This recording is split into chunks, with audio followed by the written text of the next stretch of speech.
Marriage. One of the most important events in a person's life, where two people profess their undying love to one another, vowing to stay together till death do them apart. With two individuals, under God's grace, unifying into one, celebrated by a grand ceremony and party known as a wedding. But this is the Balkans. Mikor a vodka a fejembe száll, akkor a kocsma a fejére áll. Cigánylány vedd fel a legszebb ruhát, táncoljuk át ezt a vad éjszakát.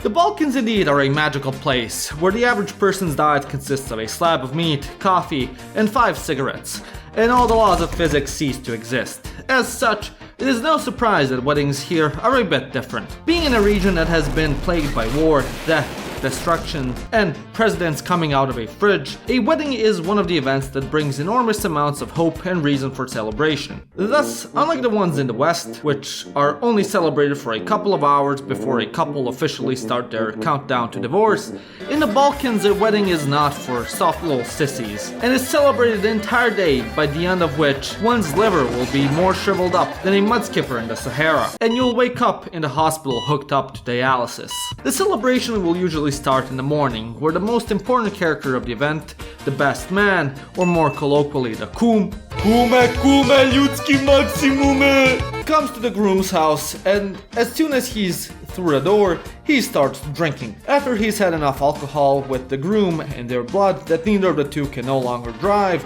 the entirety of the groom's family heads to the bride's house. On their way there, they're followed by a trumpet band known as the trubachi, who will play the entire time so that the entire neighborhood goes deaf and the bride can hear the two drunkards coming. After they reach her house, the kume, like the Giga Chad he is, will walk into her humble abode and start begging her and her bride of honor, known as the kumitsa, to let her out. Being the stuck-up bitches they are, they'll refuse. So then, the kume, getting rich off of crypto and placing his bets on 27 red in roulette, will take out a fat stack of cash and start haggling with the kumitsa to buy the bride. If the kume has superhuman riz and is an avid fan of Farming Simulator, he'll straight up bring up an entire tractor tire worth several thousands of euros to trade in for the bride. After the kumitsa sells her best friend for what she's worth, the bride will come out, and some madman from one side of the family will take out a gun and start shooting in the air to celebrate,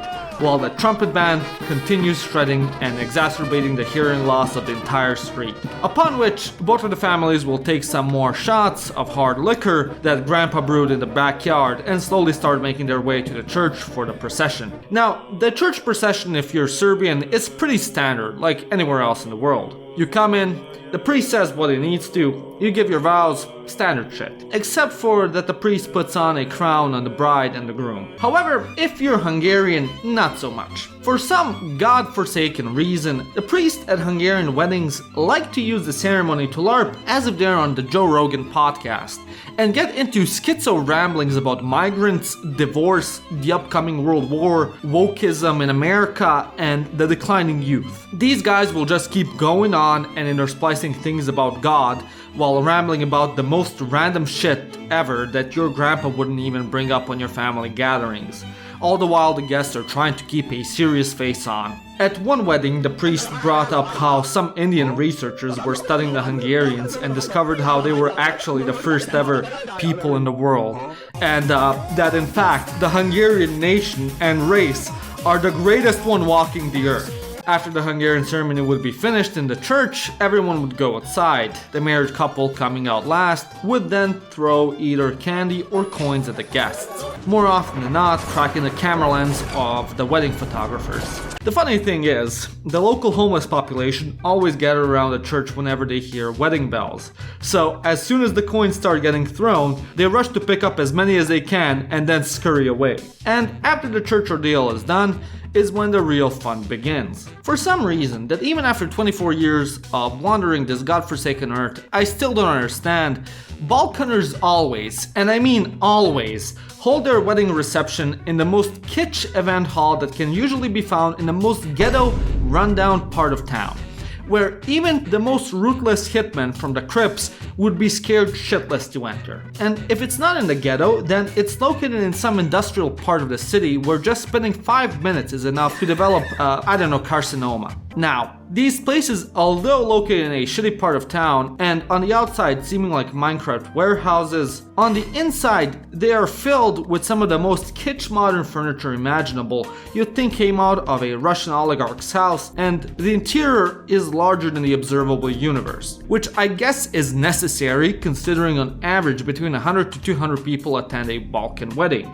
Hell, sometimes even over 300 if the newlyweds really want to flex on their village. Of course, no Balkan wedding hall would be complete without live entertainment, which usually comes in the form of a 40-year-old turbofolk singer who's had more Botox injected into her face that she physically can no longer express any emotion, while her ass makes Kim Kardashian's look as if she has a Japanese schoolgirl's. The singer is followed by a band of a couple of severely out-of-shape middle-aged men who play the keyboard and the accordion. And as you all can tell, the only music they'll play is Balkan brain rot, aka turbofolk, which after hearing once, you'll think there's no greater offense to music and God, but after 5 shots, you'll go,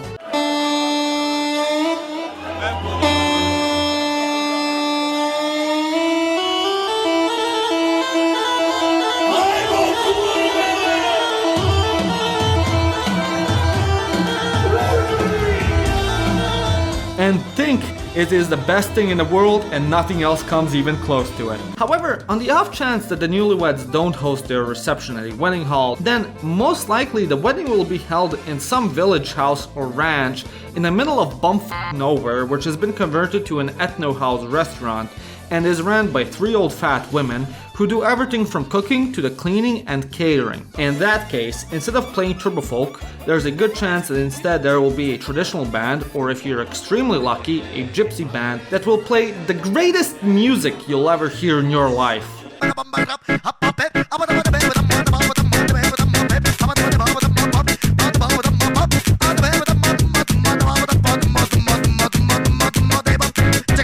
Either way, no matter what music is playing, every single one of the guests will be completely drunk before even the first chord is done playing, which is no surprise considering that the majority of the gifts brought by the guests are alcohol, which the newlyweds will immediately open and serve everyone with. Alongside the bottles brought in from guests and that have been provided by the caterers, the legendary wooden flask rakia will also be served, which has been sitting in the deepest parts of the basement for years, aging and growing ever more potent in ABV. This bottle will be easily recognizable as, like any important Balkan artifact, it carries the coat of arms of whatever mental asylum the newlyweds had the misfortune to be born in. Of course, no Balkan wedding would be complete without food.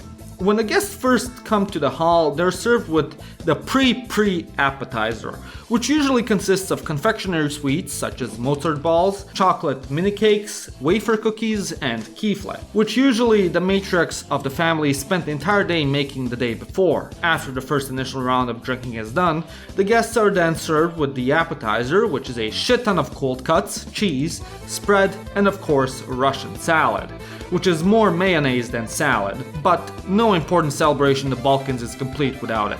Then after that comes the main course, which is either sour soup with lemon, chicken breast, veggies, and sour cream, or soup with galushka dumplings, which then is finally preceded by ungodly amounts of barbecue from every animal imaginable, which will lie on a couple of measly leaves of lettuce and be topped with a fuckload of fries. And if you're from God's chosen country, Hungary, then alongside this, you're also served a bowl of gulyás as well, because obesity is a national sport there. Mi lehet az oka annak, hogy ennyire sok az elhízott ember, és hogy egyre több és több... Miért kurva legjobb ország a világon vagyunk? Mi a fasz a demokrácia? Orbán bácsi! Orbán bácsi! And then finally comes the dessert. Naturally, like in any wedding, this will be a multi-layer wedding cake. But what's different compared to other weddings is that instead of everyone just eating one cake, the guests also bring their own one-layer cakes they made the day before for everyone to share. So then, on top of all the previous exorbitant amounts of food, there's also a metric ton of cake to pick and choose from as well. After all the food has been dealt with and everyone has developed type 2 diabetes, everyone returns to drinking and regular festivities.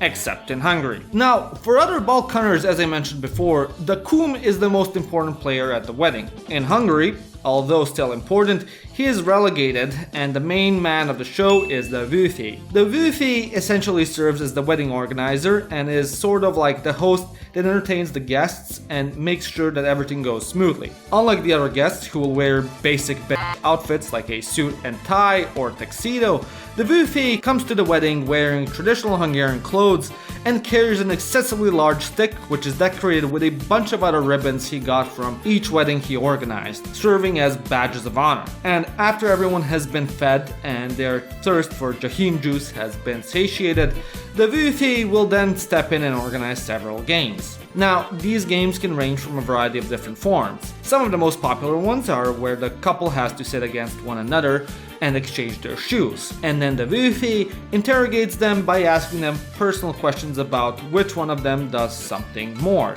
And to answer, they have to raise the shoe of their partner. Another is when the vőfi orders the guests to try and steal the bride's shoe throughout the day and present it to him. To get it back, then the parents or bride either have to do a challenge, such as sing or drink more alcohol. Either way, no matter the game, it will always involve either alcohol or something with feet, because for some reason, every vőfi has an unexplainable foot fetish. Finally, after midnight strikes, more food is brought out again, the Serbs shoot more guns in the air, and the party goes on until 3 or 4 am. If there were any kids, by this time they'd all fall asleep on several chairs put together, and be completely out despite the music blasting harder than an AC/DC concert. By the end of it all, when everyone is getting ready to go home, all the excess food gets packed up in Tupperware and handed out to the guests, and the wedding finally comes to an end.